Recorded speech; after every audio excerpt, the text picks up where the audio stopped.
that I'm going to really focus on that first reading, Jeremiah 31 to 33. It's a critical passage in the Old Testament because basically it's now prophesying about Jesus' coming and that all things will be made new with the new covenant.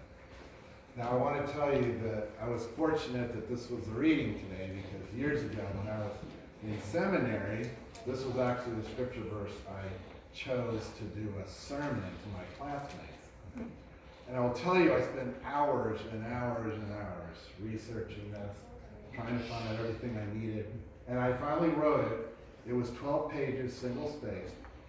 And with all those hours, I tried to kind of bring it down a little bit, and I got it down to an hour.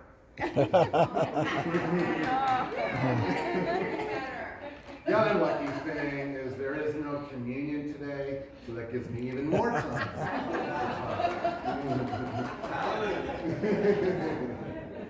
Yeah, those Lutherans in Africa where they used to have church for hours and hours.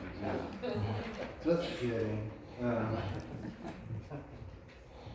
Mentioned at the very beginning that today's Reformation Sunday, and Reformation Sunday, Martin Luther is a very big part of that.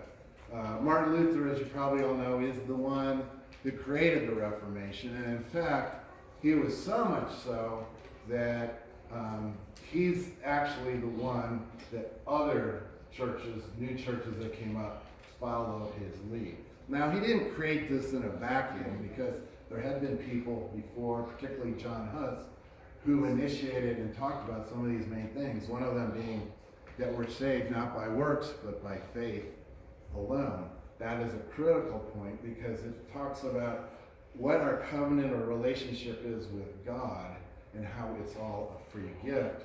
And what we need to do is have faith, and the Lord blesses us and brings us all these good things.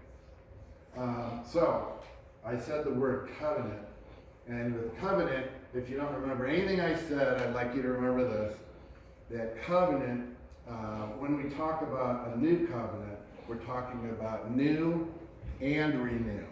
And Reformation is the renew part, but also, like I said in the readings, this is a new covenant.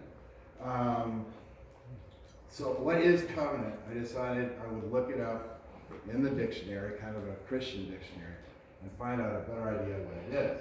And so I'll read that to you. A covenant is a contract or bond between two or more in which they agree on promises, privileges, blessings, but with the but also responsibilities, and the big word is stipulations. So we get all these things, promises, privileges, and blessings, but we have a responsibility, and we have some stipulations that we need to follow. If you look in the Old Testament, the word covenant in the Hebrew word is mentioned 280 times. And in the New Testament, it's called berit, it's the Old Testament word, and in the New Testament it's called diatheke, and it's 33 times in there. So obviously it's a really important concept. Some of the time it talks about these covenant, this bond between two people that are equal. So you have someone like Esau and Jacob, more like equals. But all the other times it's talking about with a not unequal. It's the higher person and the lower person, if you want to say it that way. And pretty much almost all the time it's between God and us. So this pattern we talked about, promises, privileges, blessings, but another part is kind of an if and then. If you follow these stipulations and if you take on your responsibility, then you'll get all these good things. Sorry.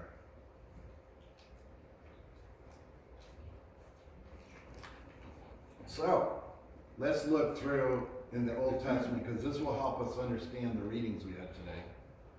Let's look in the Old Testament and look at some examples of the covenant, and then we'll see how it grows and how it becomes what we have through Jesus now. In the Old Testament, all these little the blessings, promises, privileges, What they are there is a promise of land, a promise of descendants, like we hear as many as the sands of the seashore, a promise of numerous blessings, but then there's a stipulation. And the stipulation is different for the covenants as we march through the Bible.